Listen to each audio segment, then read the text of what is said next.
I'm live, y'all. So we had a little bit of snow yesterday.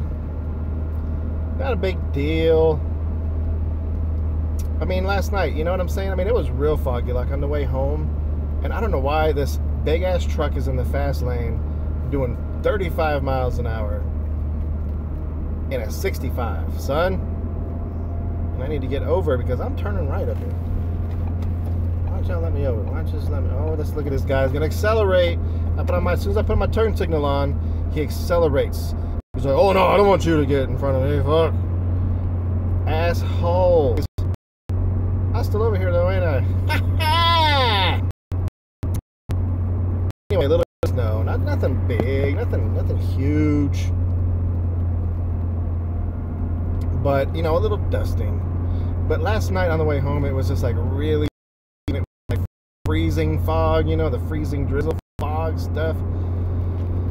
You know, you could see maybe like 3 feet in front of the car, and then when I got to the car, to the parking lot after work, it was like an inch thick, maybe half an inch, I don't know, maybe not, it was thick of that, you know, freezing rain ice on the windows. I mean, it was thick, man. I was like, holy crap. And this guy doesn't know what lane he wants to be in. Hey, what's going on? I'm over here, yeah.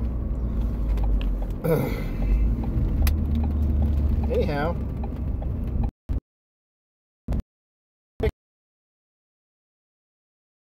going like 20 miles an hour the whole way home. You couldn't see nothing. Made it though, you know, roads were not super slick. There were some slick spots, but it was okay. And then we had a little bit of snow overnight. Apparently it stopped around midnight, so I mean you can see snow on the roofs, there's snow on the side of the road. Like sorry, this road is bumpy as shit. But there's snow like you know, in the grass, and that's it. I mean, it's fine out here, you know. I mean, there's nothing. But you turn on the news and it's just like, oh, there's an accident here, accident there. And people talking about, well, the fog is the reason. Turn your lights on, bro. I don't know how many people I see. I'm in the fog. Can't hardly see shit. Nobody else can hardly see shit.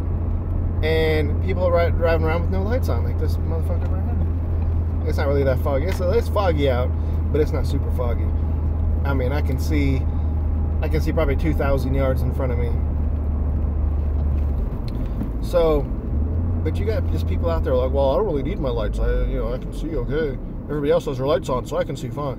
You know what I'm saying? They just have no fucking cognitive abilities. Okay, that car that didn't want to let me over, he's got 2 spare tires in the rear, both in the rear. The heck? Here comes the guy, a Corolla, cutting over in front of me. He's turning left, so he's out of here. I don't know why you come down, you know you're going to turn left like immediately. I don't know why you come down that road and never get in the left lane until the last second. A lot of people do that. Not that busy of a road, so it's not usually a big deal, but a lot of people do that, especially when I'm riding my bike. I'll have that happen where people just like cut over in front of me. Some people may wonder why I have not been riding my bike lately. I still have it. It's not under warranty anymore, and it has some issues. You know why? Because it's got a sticker on the side that says Harley Davidson. That's why. I don't know that I'm ever gonna buy another Harley Davidson, honestly. You know, it was like a cool bike. It was like a dream bike type of thing. And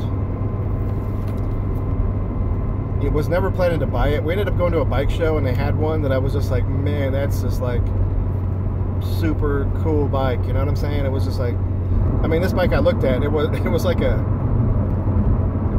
I don't remember if it was 2010 or 2008. I think it was 2010. Anyway, it was a Street Glide. But it had like some extras on it. It had some, you know, things done to it, customized. It was really cool. And I was like, wow, that's man, I'd like to test drive that bike, you know. And I was always told that it didn't have nothing, you know, this and that. The weight of it, I don't know, but the VTX was a heavy bike, you know what I'm saying? And it was a big, powerful engine and everything. The Street Glide was not as heavy, but it still had a powerful engine. It was like a 10, I think it had the 103 in it. I don't remember. Could be talking shit. Might have been the 98 or 96. I don't even know Harley engines very well back then. Whatever it was, it had some good pickup, but I was like, man, that's like a powerful bike. I don't know what people are talking about, like there's no power in it. Maybe it was because that bike was customized and it had, like, you know, special shit in it, but it was tuned, you know, special. But that bike was like, I was like, man, that's nice, you know. Anyway, but I didn't want to go back up to Longmont, you know. So I told him, though, I was like, hey, if y'all offer me like a really fucking good deal on this bike, I'll come up to Longmont. I mean, that's like 100 miles away from me, so I'll come up to Longmont and we can make a deal, you know. And the dude was just like, didn't want to come down on the price at all, you know what I'm saying? I was like, man, y'all are selling it for this, and Blue Book is this, and they were like, yeah, but it has extras, and I was like, yeah, but I said, typically dealerships don't charge you for those extras that other people put on, you know what I'm saying? Because when they give you the price on the trade-in, they don't add that on. They're like, oh, well, you have this and this and this, so we're gonna add no. So they don't do that. So the guy was like, well, I'm not gonna come down on the price because of this and this and this and this. And I was like, yeah, but that's more than the Blue Book. And then I was having, and dude calls me on like Tuesday, like, oh, well, you know, we can do this deal, and we can do this and that, and I was like, I already bought the bike, son. I told you this weekend I was buying a bike. I wasn't bullshitting you. And then he was just trying to bend over backwards to do some more shit, and I was like, too late, son. Fuck shit now. 1,000 yards down the road, and now I can see maybe 100 feet ahead. Anyway,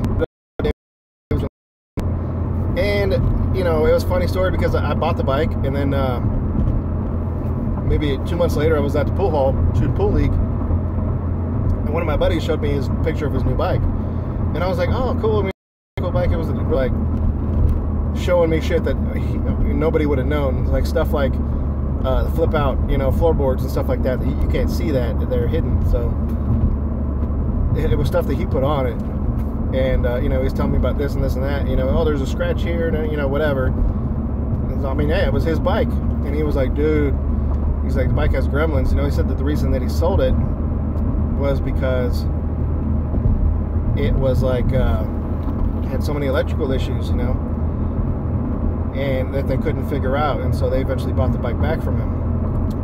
So I got the bike now, and then you know, and I was like, oh, hopefully nothing bad happens, you know, whatever. Like a month later, the regulator went out, you know, and then what happens is, like, you know, the bike doesn't want to charge, doesn't want to hold a charge, so it'll go out on you, and it won't start, you know. Next morning, you know, it gets lower and lower, you know. Because I didn't even have a bike tender for it. I didn't even have a tender for it. And then, you know, I was like, oh, well, it just needs to be on a tender. A lot of people were like, well, yeah, Harleys need to be on tenders. And I'm like, why special? I had my VTX like sitting outside in the snow for like 4 months, and then when it melted enough to go out and ride, because it was like thick that year, and normally I could ride all winter long, but it wasn't 4 months. It was probably 3 months that it was like, you know, just covered in snow in the front yard.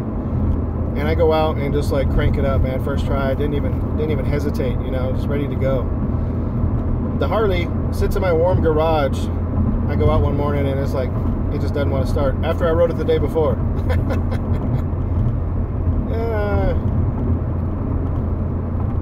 Yeah.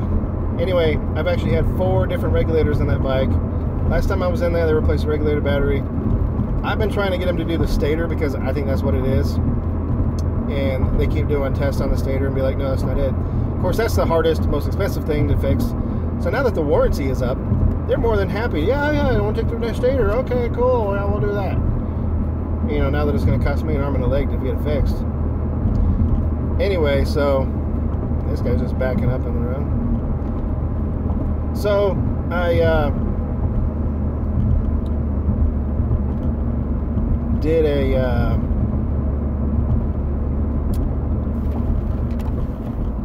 I wrote it though, you know, like I went and got the new regulator, new battery, did this and that, and we're good, you know, like it was running great for a long time, almost a whole year. And basically I wore out the rear tire and I left it. I was like, well, I need to get a new tire, you know. Of course I'll wait on that a little bit, you know, when I want to go do that. And oh, another guy in the fog with no lights on, dickhead, man. So I you know, I was like, and then I went out to start the bike, and then it was like, whoa, whoa, whoa. So guess what? Regulator's out again. Probably needs a stator now. All this other bullshit. So, and we also need new brakes and all this. So I'm gonna wait till the beginning of the next season. I'm not gonna do it in the middle of winter. I was just like, fuck it. There's no purpose to do it in the middle of winter, just to sit for a while. You know, I mean, I love riding in the winter. It's got heated hand grips and all that shit. I can do it, but it's just like, I don't have to. Oh, another guy with no lights on.